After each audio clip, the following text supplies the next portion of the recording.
आपका प्रेम ठंडा क्यों हो रहा है? आपको बताता हूं, क्योंकि आपने केवल अपने बारे में सोचा, आपने परमेश्वर के राज्य के बारे में नहीं सोचा। हर व्यक्ति सिर्फ अपने बारे में सोचा, अपने बच्चों के बारे में सोच रहा है, लेकिन परमेश्वर के राज्य के बारे में नहीं सोचा। मैं आज तमाम बहनों से कहना चाहता हूँ, जवानों से कहना चाहता हूँ, आप अपने जीवन को टटोल कर देखिए, अपने हृदय पर हाथ रखिए और पूछिए कि मसीह के लिए तुम्हारे पास कितना समर्पण है।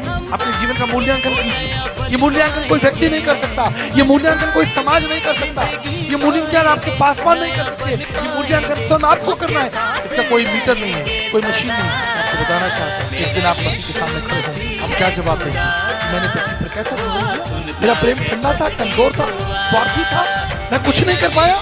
मैं उस दास के समान था जिसने अपनी योग्यताओं को जमीन में डाल दिया ताकि जब स्वामी वापस आएगा मैं उसे एक वापस कर दूंगा। लेकिन उस बुद्धिमान सेवक के समान जिसने 3 करोड़ को 6 किया, जिसने 5 को 10 किया, उसने बढ़ाइए। भारत देश को आपकी आवश्यकता है। मैं आपको बताना चाहता हूँ, सरकार सोचती है कि भारत के लिए बड़े बड़े वैज्ञानिक चाहिए, इतिहासकार चाहिए। मैं बताना चाहता हूँ, भारत के लिए ईमानदार मसीह सेवक चाहिए, ईमानदार परमेश्वर को प्रेम करने वाले लोग चाहिए। सिर्फ विज्ञान से कुछ नहीं होगा, अच्छे पुल बनाने से कुछ नहीं होगा, अच्छे हाईवे बनाने से कुछ नहीं होगा। अगर मैं आपको बताना चाहता हूँ, यदि समाज के लोग परमेश्वर का भय रखें, समाज में एक व्यक्ति भूखा नहीं मर सकता।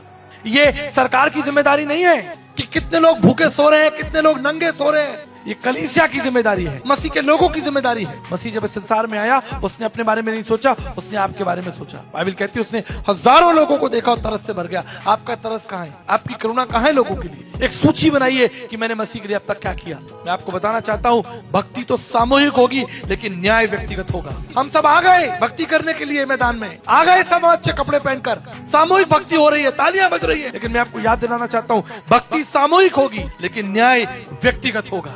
हर एक व्यक्ति को परमेश्वर के सामने खड़ा होना पड़ेगा। इससे कोई फर्क नहीं पड़ता आप किस चर्च में गए, आपका पासवान कौन है।